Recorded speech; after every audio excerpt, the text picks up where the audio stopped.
আসসালামু আলাইকুম প্রিয় দর্শক, চ্যানেল আই সংবাদে স্বাগত। আপনাদের সঙ্গে আছি আমরা দুজন, আমি সামির হোসেন এবং আমি ফাবরিহা বুশরা। শুরুতেই চলুন দেখে নিই ফ্রেশ প্রিমিয়াম টি সংবাদ শিরোনামগুলো। বঙ্গোপসাগরে গভীর নিম্নচাপটি ঘূর্ণিঝড় রেমালে রূপ নিয়েছে। মোংলা ও পায়রা সমুদ্র বন্দরে ৭ নম্বর এবং চট্টগ্রাম ও কক্সবাজারে ৬ নম্বর বিপদ সংকেত। সংসদ নির্বাচনের আগে কমপক্ষে দুবার এমপি আনারকে খুনের চেষ্টা হয়। হত্যার আগে ক্লোরোফর্ম দিয়ে অচেতন করার তথ্য। দেশকে অর্থ ও অস্ত্র চোরাচালানের ভূমিতে পরিণত করেছিল বিএনপি, বললেন প্রধানমন্ত্রী। উন্নয়ন প্রকল্পে মানুষের জীবনযাত্রার মান বেড়েছে মন্তব্য। দ্রোহ আর প্রেমের পাশাপাশি কাজী নজরুল ইসলাম ছিলেন প্রকৃতিরও কবি। নজরুলের সাহিত্যের বিশাল অংশে প্রকৃতি বন্দনা। নিউ ইয়র্কে 4 দিনের আন্তর্জাতিক বাংলা বইমেলা উদ্বোধন। বাংলা সাহিত্যকে বিশ্বজুড়ে ছড়িয়ে দিতে আয়োজন। এবং মাটির লবণাক্ততা বৃদ্ধি সহ নানা কারণে উপকূলে ব্যাহত হচ্ছে কৃষি উৎপাদন। সংকট মোকাবেলায় পটুয়াখালীতে কৃষকের ভিন্ন দৃষ্টান্ত।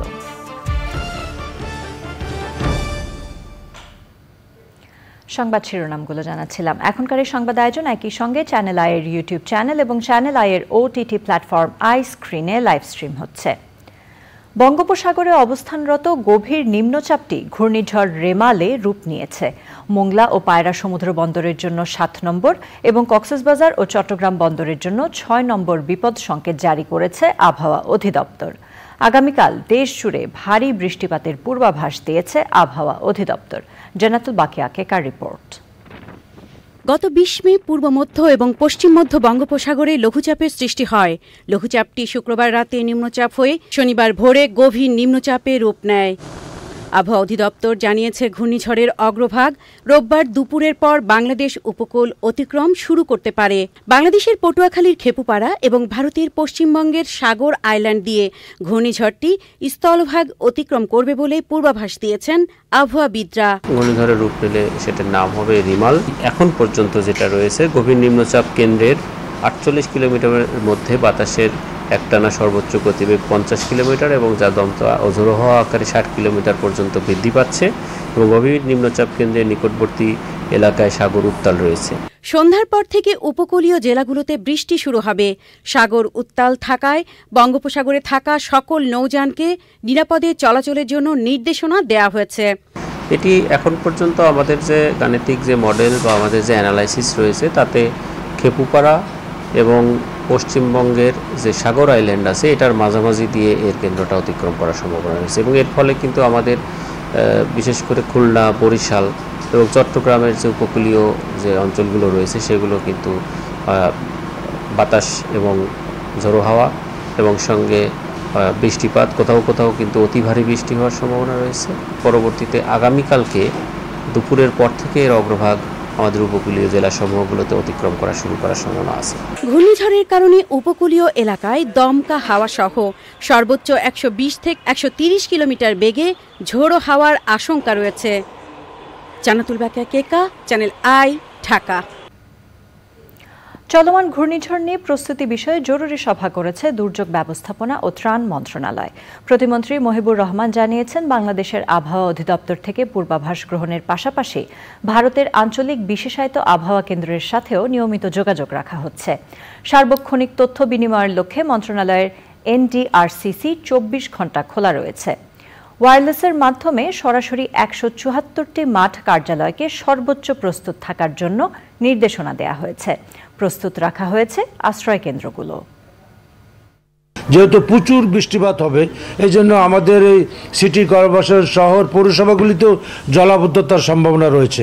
তাছাড়া আপনারা জানেন যে পাহাড়ি অঞ্চলগুলিতে আছে, সেখানে আমাদের ভূমিধসের সম্ভাবনা খুবই প্রবল। সুতরাং এইসব এলাকাও আমাদেরকে আমাদের দুর্যোগের জন্য প্রস্তুত থাকতে হবে। সংসদ নির্বাচনের আগে অন্তত দুবার এমপি আনোয়ারুল আজিম আনারকে হত্যার চেষ্টা করা হয়েছিল। পারিপার্শ্বিক কারণে তা সফল হয়নি। রিমান্ডে শিমুল ভূঁইয়া সহ অন্যদের জিজ্ঞাসাবাদে পাওয়া তথ্য উল্লেখ করে গোয়েন্দারা জানিয়েছেন, নিহত এমপি আনারকে ব্ল্যাকমেইল করতে কলকাতার ওই ফ্ল্যাটে শিলাস্তি রহমানের সাথে আপত্তিকর ছবি তুলেছিল হত্যাকারীরা। হত্যার আগে ক্লোরোফর্ম দিয়ে অচেতন করা হয় বলেও জানান গোয়েন্দা প্রধান। শহীদুল্লাহ রাজুর রিপোর্ট।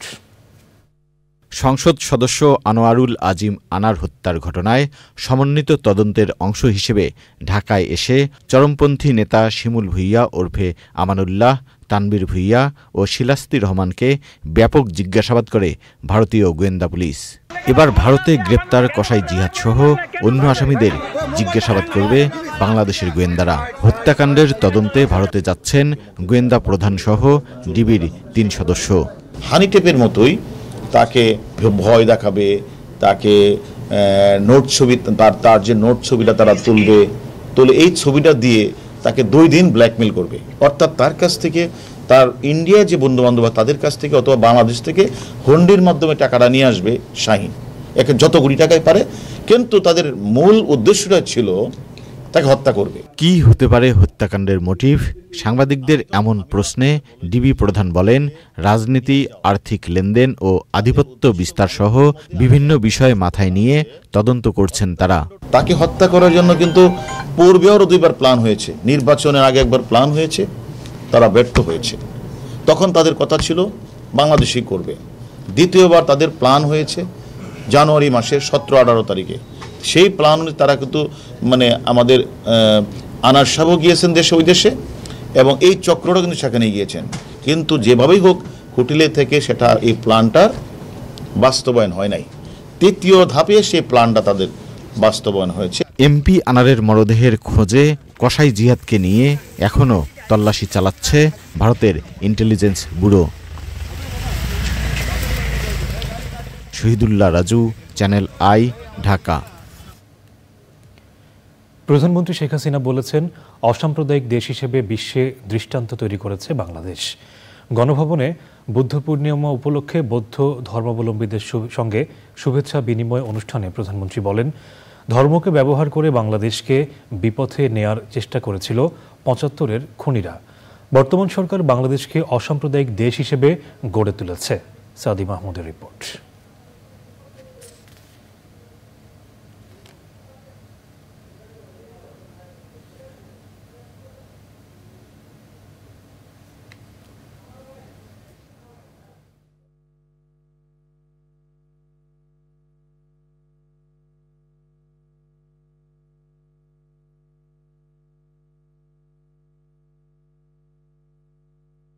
বুদ্ধ পূর্ণিমা উপলক্ষে গণভবনে বৌদ্ধ ধর্মাবলম্বীদের ধর্মীয় গুরু ও গণ্যমান্য ব্যক্তিদের সাথে শুভেচ্ছা বিনিময় অনুষ্ঠানে যোগ দেন প্রধানমন্ত্রী শেখ হাসিনা। শুভেচ্ছা বিনিময় শেষে প্রধানমন্ত্রী বলেন, মানব কল্যাণই গৌতম বুদ্ধের শিক্ষা।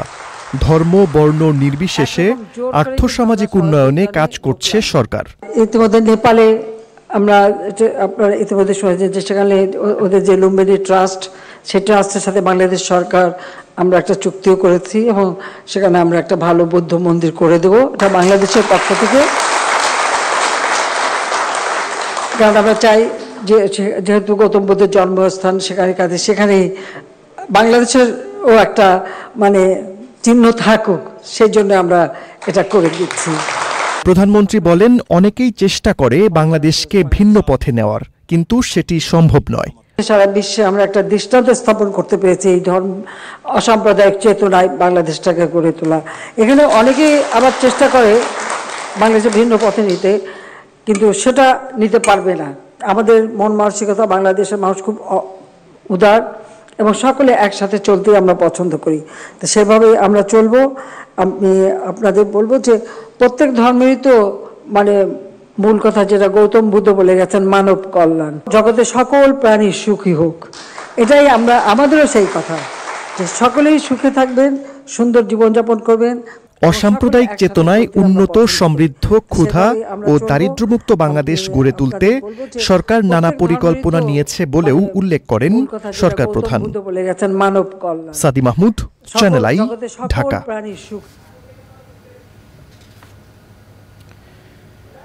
প্রধানমন্ত্রী শেখ হাসিনা বলেছেন, অসাম্প্রদায়িক দেশ হিসেবে বিশ্বে দৃষ্টান্ত তৈরি করেছে বাংলাদেশ। বাংলাদেশকে অর্থ ও অস্ত্র চোরাচালানের দেশে পরিণত করেছিল বিএনপি। আওয়ামী লীগ ক্ষমতায় এসে তা বন্ধ করেছে। বঙ্গবাজার নগর পাইকারি বিপণী বিতানসহ ঢাকা দক্ষিণ সিটি কর্পোরেশনের 4টি উন্নয়ন প্রকল্পের নির্মাণ কাজ উদ্বোধন করে প্রধানমন্ত্রী বলেন, আওয়ামী লীগ সরকারের নেয়া একের পর এক উন্নয়ন প্রকল্পে মানুষের জীবনযাত্রার মান বেড়েছে।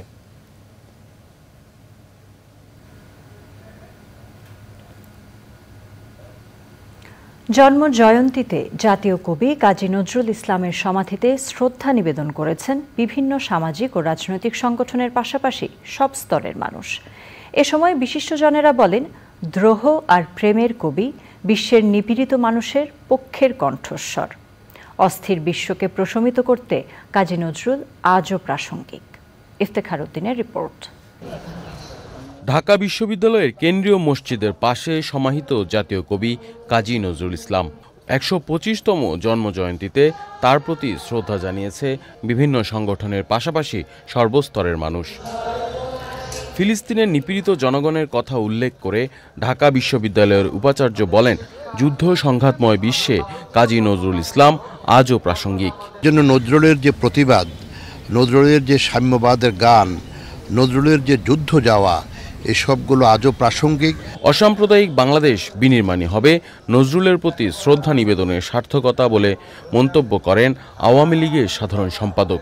সাম্প্রদায়িকতার বীজ বৃক্ষকে সমূলে উৎপাদিত করে অসাম্প্রদায়িক বাংলাদেশ গড়ব। বিএনপির আন্দোলনের প্রেরণা নজরুল বলে মন্তব্য করেন দলের সিনিয়র যুগ্ম মহাসচিব। জাতীয় কবি কাজী নজরুল ইসলাম তার যে মানবতার গান, স্বাধীনতার গান, বিপ্লবের গান যা আমাদেরকে প্রাণিত করেছে, আজও উদ্বুদ্ধ করে। কবির লেখা কবিতা অনুবাদের মাধ্যমে বিশ্বব্যাপী ছড়িয়ে দেওয়ার আহ্বান কবি পরিবারের। নজরুল রচনাবলী হচ্ছে আমাদের জাতীয় সম্পদ। সেই রচনাবলী যেন অবিলম্বে, আমি প্রতি বছরে বলি, অবিলম্বে অনুবাদের মাধ্যমে পৃথিবীর সকল ভাষাভাষী মানুষের কাছে পৌঁছে দেওয়া হোক। জাতীয় কবির সমাধিতে শ্রদ্ধা নিবেদন করেছেন বিশিষ্ট নজরুল সঙ্গীত শিল্পী, সুর সপ্তকের প্রতিষ্ঠাতা ফেরদৌস আরা। এইভাবে মূল্যায়ন নয়, আমরা চাই তার আদর্শে আমরা অনুপ্রাণিত হয়ে যেন এগিয়ে যাই এবং মানুষের সাথে মানুষের সখ্যতাকে বাড়িয়ে তুলি।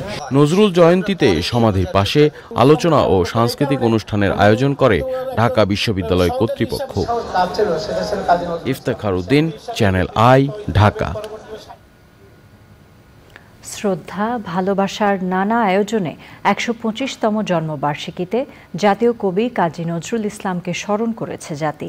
কাজী নজরুল শুধু দ্রোহ কিংবা প্রেমের কবি ছিলেন না, তিনি প্রকৃতির কবিও ছিলেন। তার সাহিত্যের বিশাল অংশ জুড়ে রয়েছে প্রকৃতি বন্দনা। প্রকৃতিকে স্পর্শ করেছেন হৃদয় দিয়ে, অনুভব করেছেন, ভালোবেসেছেন আপনজনের মতো গভীর মমতায়। তারই প্রতিফলন ঘটেছে সাহিত্যের পরতে পরতে। কাজী নজরুল ইসলামের প্রকৃতি প্রেম নিয়ে আফরোজা হাসির ডেস্ক রিপোর্ট।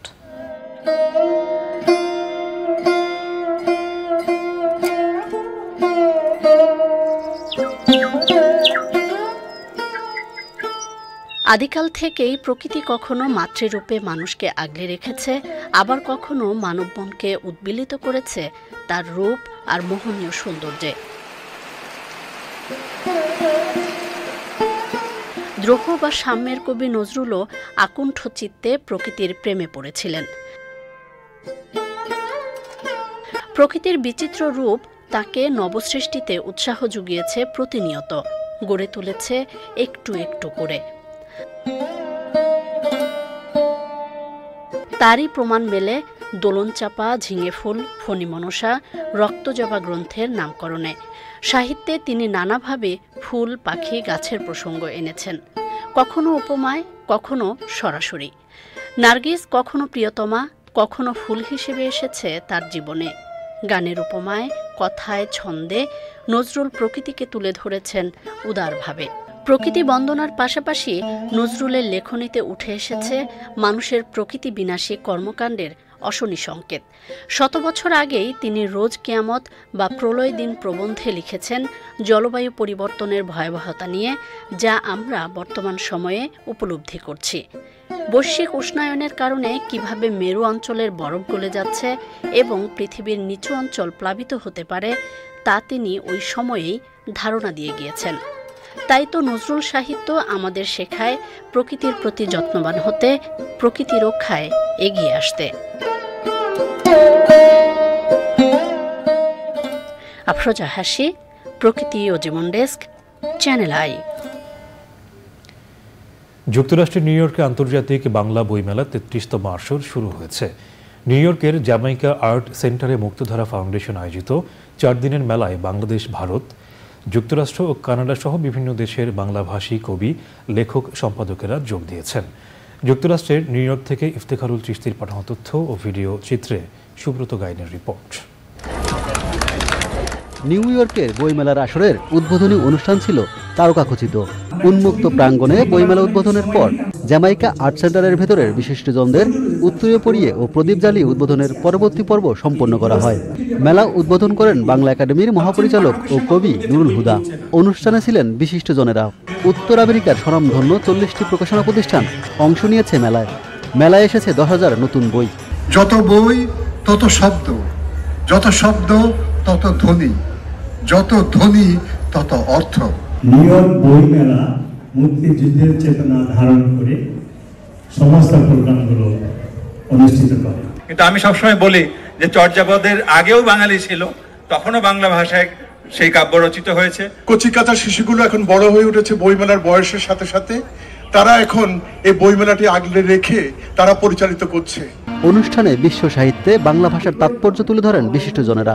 মুক্তধারা ইচ্ছে করলে এইখানে আরো কিছু বই কিভাবে বিভিন্ন লাইব্রেরিতে, এখানকার লাইব্রেরিতে বইগুলো দেওয়া যায় সে ব্যাপারে তারা সাহায্য করতে পারে। ছোট্ট একটা কাউন্টার রাখতে পারে যেখানে মুক্তধারা দোকান তো রয়েছে। যারা লেখক আছেন বাংলাদেশ এবং বাংলাদেশের বাইরে থেকে যারা এসেছেন, এভাবেই মুক্তধারা এই মেলাটি প্রসারিত হয়েছে, সম্প্রসারিত হয়েছে। বাংলাদেশের বিভিন্ন জেলা উপজেলা যে বই মেলাগুলো হয়, প্রত্যেক জায়গায় আমি দেখি যে আমাদের নতুন প্রজন্মের ছেলেমেয়েরা খুব আগ্রহ নিয়ে সে বই দেখে, বই কেনে, বই পড়ে। 1974 সালে জাতির পিতা বঙ্গবন্ধু শেখ মুজিবুর রহমান তিনি বাংলাকে জাতিসংঘে উচ্চারণ করে বলেছিলেন যে এটি আমাদের ভাষা। প্রজন্ম থেকে প্রজন্মান্তরে বাংলা ভাষা, বাংলার প্রকাশনা এবং বাংলার যে সাহিত্য সেটার সাথে পরিচয় করিয়ে দিয়েছে। উদ্বোধন পর্বে শিশুদের নাচ এবং দলীয় সঙ্গীতের অপূর্ব পরিবেশনা মুগ্ধ করে দর্শক ও শ্রোতাদের। সুব্রত গাইন, চ্যানেল আই। জলবায়ুর বিরূপ প্রভাবে মাটির লবণাক্ততা বৃদ্ধি সহ একাধিক কারণে উপকূলীয় এলাকায় চলতি মৌসুমে তরমুজের আবাদ কমেছে। জেলার অনেক স্থানেই সেচের অভাবে ব্যাহত হচ্ছে কৃষির উৎপাদন, এতে বাড়ছে পতিত জমির পরিমাণও। এই সংকট মোকাবেলায় পটুয়াখালীর কলাপাড়ায় 8 জন কৃষক সম্মিলিত উদ্যোগে গড়েছেন ভিন্ন রকম দৃষ্টান্ত। বিস্তারিত জানাচ্ছেন শাইখ সিরাজ। পটুয়াখালী জেলার পর্যটন এলাকা কুয়াকাটা সংলগ্ন মহাসড়কের পাশে নোয়াপাড়া। এখানে একটি বেসরকারি কোম্পানির 100 বিঘা বালিয়াড়ি জমি পতিত পড়েছিল বছরের পর বছর। মাটির লবণাক্ততা বৃদ্ধি এবং সেচের পানির অভাবে চাষাবাদে প্রায় অনুপযোগী জমিকে এবার চাষের আওতায় এনেছেন স্থানীয় 8 জন কৃষক। পুরো ফসল পর্যন্ত লিজ পর্যন্ত আপনার টোটাল খরচ কত? খরচ আগে ধরেন আবার আপনার 13 লক্ষ টাকা গেছে, তারপরে এখনো আমাদের 15 লক্ষ টাকার মতো খরচ হবে। আয় কত পাবেন আশা করছেন? 60 থেকে 70 লক্ষ টাকার মতো টার্গেট আছে। প্রায় 1.5 কিলোমিটার দূর থেকে কয়েক ধাপে পাইপের সাহায্যে পানি এনে তারা দূর করেছে সেচের দুষ্প্রাপ্যতা। আমরা এমন থেকে পানি এনে 3 জায়গা অতিরিক্ত এক জায়গা থেকে ফালাই, ফিরে আবার সেখানে মেশিন বসাই, ফিরে বসে সেটা এই জায়গায় আনি। ও মানে ওইখান থেকে একখানে কুয়া করে ফালান? হ্যাঁ, সেখান থেকে আবার একটা বসাই হয়নি। আচ্ছা, সেখান থেকে আবার একটা বসাই এই জায়গায় আনি। 3 বার এইখানে পরে এই যে এরকম কুয়া। জি, এই কৌশলে আরো পতিত জমিকে চাষের আওতায় আনা সম্ভব। এই জন্য দরকার উপকূলের কৃষককে লবণ সহিষ্ণু ফসলের জাত সরবরাহ করা এবং ডোবা নালা ও খাল পুনরুদ্ধারের মাধ্যমে সেচযোগ্য পানির প্রাপ্যতা বাড়ানো। মাঠের ফসলি ক্ষেতের উপর যে খালগুলো ছিল ছোট ছোট, সেগুলো স্যার ভরাট হয়ে গেছে। এগুলোকে যদি স্যার খনন করা যায় এবং পানি রিজার্ভার যদি বাড়ানো যায়। 10-এর লাঠি 1-এর বোঝা। উপকূলীয় অঞ্চলের এই 8 কৃষক অসম্ভবকে সম্ভব করার জন্যে গড়ে তুলেছেন এক সমন্বিত কৃষি খামার, যার মাধ্যমে উপকূলের এই বিরূপ প্রকৃতিতে ফলাচ্ছেন ফসল, যা হতে পারে এই অঞ্চলের অন্যান্য কৃষকদের জন্য অনুকরণীয়। পটুয়াখালীর কুয়াকাটার নোয়াপাড়া থেকে শাইখ সিরাজ চ্যানলাই। এবারে আই স্পোর্টস।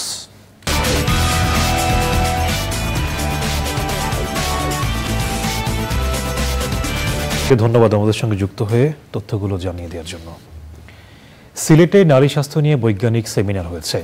ওজিএসবি সিলেট শাখার উদ্যোগে আয়োজিত সেমিনারে প্রধান অতিথি ছিলেন ওজিএসবি সিলেট শাখার সাবেক সভাপতি অধ্যাপক ডাক্তার মোহাম্মদ আব্দুস সবুর। বক্তৃতা করেন অধ্যাপক ডাক্তার মোর্শেদ আহমদ চৌধুরী ও বিশেষজ্ঞ চিকিৎসকরা। অনুষ্ঠানে সভাপতিত্ব করেন ওজিএসবি সিলেট শাখার সভাপতি ও পার্ক ভিউ মেডিকেল কলেজের অধ্যক্ষ অধ্যাপক ডাক্তার দিলীপ কুমার ভৌমিক।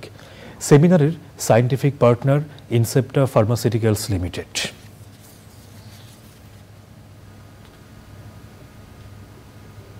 প্রিয় দর্শক, সংবাদের এই পর্যায়ে সময় হয়ে গেল একটি বিরতি নেবার।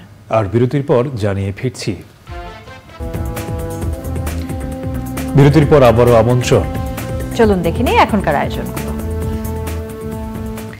বাংলাদেশে সান ফার্মাসিউটিক্যালস লিমিটেডের নতুন ফ্যাক্টরি উদ্বোধন করা হয়েছে। এই প্ল্যান্টের মাধ্যমে বছরে প্রায় 1 বিলিয়ন বা 100 কোটি ট্যাবলেট ও ক্যাপসুল উৎপাদন করতে পারবে কোম্পানিটি। উৎপাদন ক্ষমতা বাড়ানোর পাশাপাশি দেশে নতুন কর্মসংস্থান সৃষ্টিতে এটি ভূমিকা রাখবে বলে মনে করছেন ঔষধ খাতের সংশ্লিষ্টরা। রিয়াজ ইসলামের রিপোর্ট। নারায়ণগঞ্জের সোনারগাঁয়ে মেঘনা ইন্ডাস্ট্রিয়াল ইকোনমিক জোনে দেশ বিদেশের বিভিন্ন প্রতিষ্ঠান বিনিয়োগ করে তাদের কারখানা স্থাপন করছে। এরই ধারাবাহিকতায় ভারতের সবচেয়ে বড় ওষুধ উৎপাদনকারী প্রতিষ্ঠান সান ফার্মাসিউটিক্যালস লিমিটেড তাদের নতুন ম্যানুফ্যাকচারিং প্ল্যান্টের উদ্বোধন করেছে। এই প্ল্যান্টে সর্বাধুনিক প্রযুক্তির সব সুযোগ সুবিধা রয়েছে, যার মাধ্যমে বছরে প্রায় 100 কোটি ট্যাবলেট ও ক্যাপসুল উৎপাদন করতে পারবে কোম্পানিটি। আয়োজনে বক্তারা বলেন, ভারত ও বাংলাদেশের ওষুধ কোম্পানিগুলো একসাথে কাজ করলে সব চ্যালেঞ্জ মোকাবেলা করা সম্ভব। Bangladesh and India have been working together for the development of pharmaceutical industry tremendously, and we received so much of support from many different Indian companies and technology companies for the development of Bangladesh. In addition to the large number of visitors from Bangladesh to India who go for medical treatment, our close engagement in health sector came to the fore during the COVID-19 pandemic. Of the top 10 pharmaceutical products which are sold in the world today, 8 are biosimilar. So these are again areas where both India and Bangladesh have not yet been able to take a big share of the world market. 2 দশক ধরে সান Pharma বাংলাদেশের উচ্চমানের ওষুধ সরবরাহ নিশ্চিত করছে। তাদের নতুন প্ল্যান্ট দেশের স্বাস্থ্য খাতে নতুনত্ব এবং অর্থনৈতিক প্রবৃদ্ধিতে অবদান রাখবে বলে মনে করছেন সংশ্লিষ্টরা। Riaz Islam, channel I, Narayanganj. নিটল টাটা আন্তর্জাতিক সংবাদ।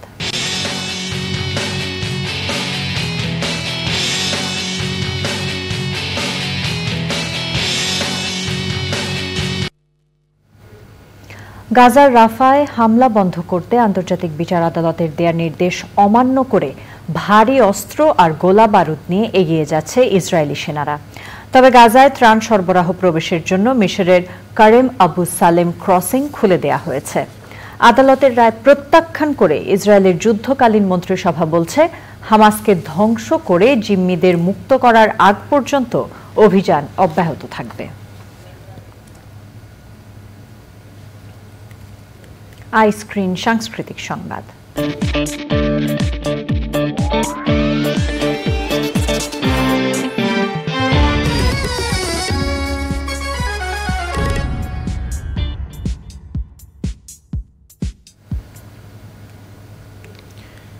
জাতীয় কবি কাজী নজরুল ইসলামের ১২৫তম জন্মবার্ষিকী উদযাপন করেছে সাংস্কৃতিক সংগঠন ছায়ানট।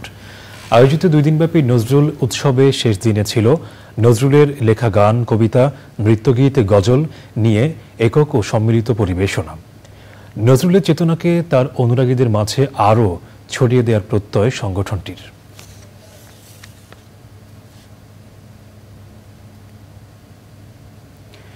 পূবালী ব্যাংক কৃষি সংবাদ।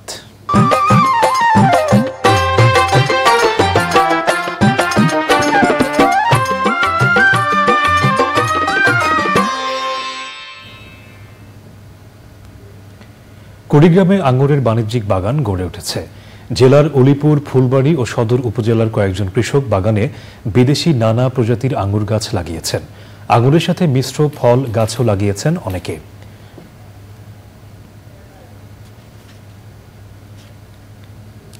প্রকৃতি সংবাদ।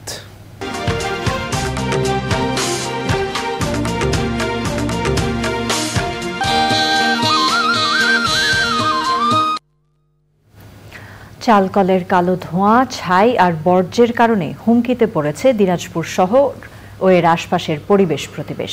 যত্রতত্র গড়ে ওঠা এসব চালকলে জনস্বাস্থ্য ক্ষতির পাশাপাশি বিপর্যয়ে পুরো জীববৈচিত্র্য। দীর্ঘদিন ধরেই ভুক্তভোগীরা এ বিষয়ে অভিযোগ ও প্রতিবাদ জানালেও নেওয়া হয়নি কোনো উদ্যোগ। দ্রুত ব্যবস্থা নিতে পরিবেশ অধিদপ্তরে অভিযোগ জানিয়েছে বাংলাদেশ গম ও ভুট্টা গবেষণা ইনস্টিটিউট। প্রিয় দর্শক, সংবাদে আবারও সময় হয়ে গেল একটি বিরতি নেবার। আর বিরতির পর জানিয়ে ফিরছি। বিরতির পর আবারও আমন্ত্রণ। চলুন জেনে নিই পরবর্তী আয়োজনগুলো। চলমান অর্থনৈতিক সংকটের কারণে আগামী বাজেট ঋণের ফাঁদে পড়তে পারে বলে মনে করেন অর্থনীতিবিদ অধ্যাপক ডক্টর ওয়াহিদ উদ্দিন মাহমুদ। অর্থনৈতিক সুরক্ষার আগামী বাজেটের কৌশল নিয়ে ডিবেট ফর ডেমোক্রেসির ছায়া সংসদে তিনি বলেন, দুর্নীতি কমিয়ে বাজেট বাস্তবায়নের পরিমাণ বাড়ানো যেতে পারে। বর্তমান কর ব্যবস্থায় অসঙ্গতি রয়েছে বলেও মনে করেন তিনি। মেগা প্রকল্পে যেন দুর্নীতি ও অপচয় না হয় সে বিষয়ে নজর দেওয়ার পরামর্শ দিয়ে তিনি বলেন, পরোক্ষ করের উপর নির্ভর করে রাজস্ব আয় বাড়াতে চাইলে বৈষম্য বাড়বে। ঘাটতি মেটাতে অভ্যন্তরীণ এবং বৈদেশিক সূত্র থেকে ঋণ নেওয়া যায়, সরকারের সেই ঋণের নির্ভরতা বাড়ছে এবং এই প্রবণতা চলতে থাকলে এটা শুধু বৈদেশিক ঋণ পরিশোধের ক্ষেত্রে না, বাজেট ব্যবস্থাপনার ক্ষেত্রেও এক ধরনের ঋণের ফান্ড তৈরি করে। রাজস্ব সংগ্রহের দুর্বলতার কারণে আমাদের উন্নয়ন ব্যয় বাড়াতে পারছি না। পদ্মা ও তিস্তা চুক্তি বিষয়ে অভিন্ন নদীর পানি বন্টন নিয়ে আলোচনা সভা হয়েছে। বাংলাদেশের ওয়ার্কার্স পার্টির সভাপতি রাশেদ খান মেননের সভাপতিত্বে আলোচনা সভায় ছিলেন নদী ও পরিবেশবিদ মাহবুব সিদ্দিকী, সাংবাদিক ও পানি বিশেষজ্ঞ শেখ রোকন, তিস্তা বাঁচাও নদী বাঁচাও সংগ্রাম পরিষদের সভাপতি অধ্যাপক নজরুল ইসলাম হক্কানি, ওয়ার্কার্স পার্টির সাধারণ সম্পাদক ফজলে হোসেন বাদশাহ এবং অন্যরা।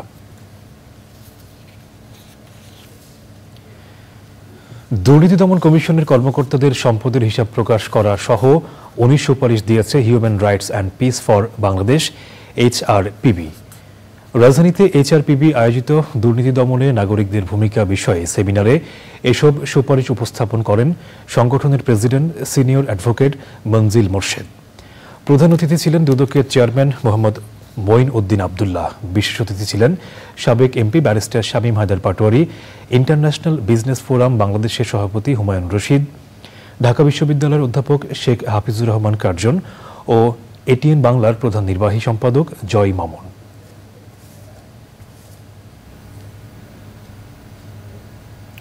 থাইরয়েড হরমোনজনিত ও অসংক্রামক রোগ এই বিষয়কে সামনে রেখে বিশ্ব থাইরয়েড দিবস উদযাপন হচ্ছে। দিবসটি উপলক্ষে বঙ্গবন্ধু শেখ মুজিব মেডিকেল বিশ্ববিদ্যালয়ের সেমিনার ও আলোচনা সভায় বলা হয়, দেশের প্রায় 5 কোটি মানুষের থাইরয়েড সমস্যা রয়েছে, কিন্তু তাদের অর্ধেকের বেশি জানেন না তারা থাইরয়েড সমস্যায় ভুগছেন। হরমোনের তারতম্যের জন্য শরীর মোটা ও ক্ষয় হওয়া, ত্বক ও হৃদযন্ত্রের সমস্যা, মানসিক অসুস্থতা এবং চোখ বড় হয়ে যেতে পারে। বন্ধ্যাত্বের অন্যতম কারণ হিসেবেও থাইরয়েড হরমোনের তারতম্যকে দায়ী করা হয়। বঙ্গবন্ধু শেখ মুজিব মেডিকেল বিশ্ববিদ্যালয়ের এন্ডোক্রাইনোলজি বিভাগের প্রতিষ্ঠাতা চেয়ারম্যান অধ্যাপক ডক্টর AM ফরিদ উদ্দিনের সভাপতিত্বে অনুষ্ঠানে প্রধান অতিথি ছিলেন স্বাস্থ্য অধিদপ্তরের line director doctor Mohammad Robed Amin সহ বিশেষজ্ঞ চিকিৎসকরা। পাকিস্তান প্রীতি কমিয়ে বাংলাদেশের জন্য টান বাড়াতে হবে বলে মন্তব্য করে আওয়ামী লীগের যুগ্ম সাধারণ সম্পাদক মাহবুবুল আলম হানিফ বলেছেন, প্রেম, ভালোবাসা ও আবেগ সবকিছুই যেন হয় বাংলাদেশকে কেন্দ্র করে। বিশ্বকবি রবীন্দ্রনাথ ঠাকুরের 163তম জন্মবার্ষিকী উপলক্ষে IEB রমনা মিলনায়তনে বঙ্গীয় সাহিত্য সংস্কৃতি সংসদ আয়োজিত শ্রদ্ধার্ঘ্য সভা অনুষ্ঠানে তিনি আরও বলেন, দেশ ছাড়া অন্য কিছুর প্রতি প্রেম ভালোবাসা থাকতে পারে না, এটিই হোক অঙ্গীকার। অনুষ্ঠানে KPR চিত্রাঙ্কন প্রতিযোগিতায় সেরা চিত্রশিল্পীদের হাতে পুরস্কার তুলে দেওয়া হয়।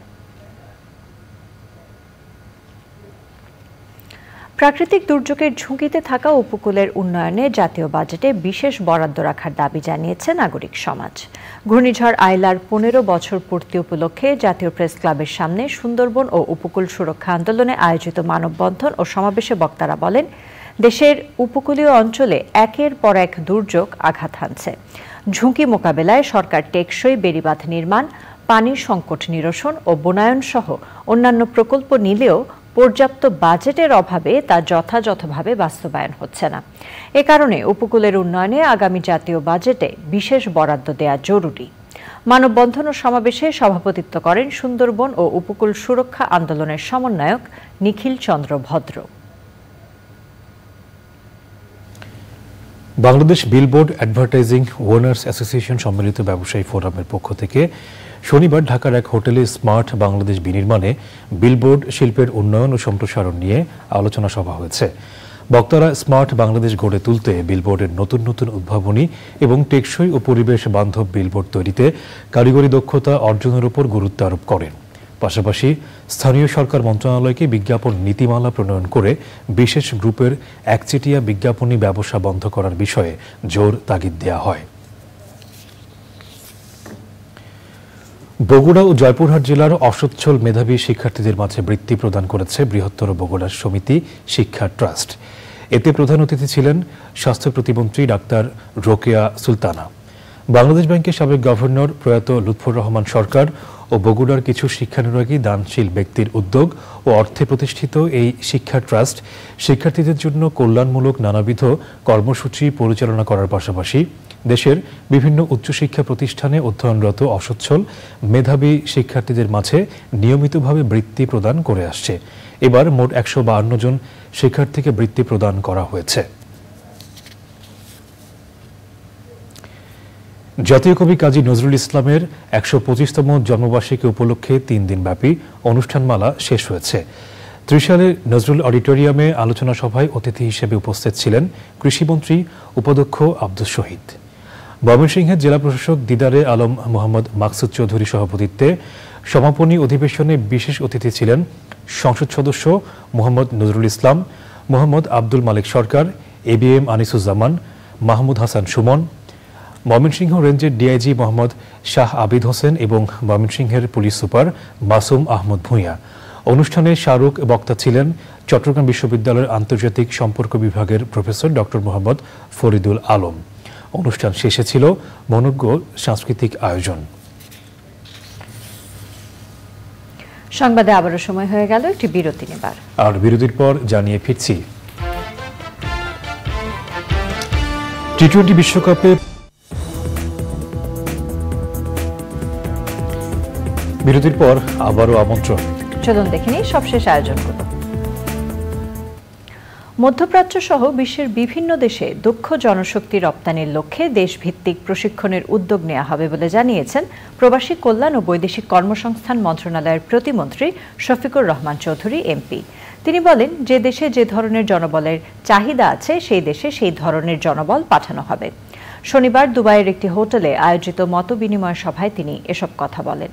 বাংলাদেশ থেকে সংযুক্ত আরব আমিরাতের যেসব কোম্পানি জনশক্তি আমদানি করে তাদের মধ্যে প্রথম সারির 17টি কোম্পানির চেয়ারম্যান ও প্রধান নির্বাহীকে এই মতবিনিময় সভায় আমন্ত্রণ জানানো হয়। সংশ্লিষ্টদের সঙ্গে আলোচনা করে ভিসা প্রসেসিংয়ে দীর্ঘসূত্রিতা সমাধানের আশ্বাস দেন প্রতিমন্ত্রী। এবার রয়েছে খেলার খবর।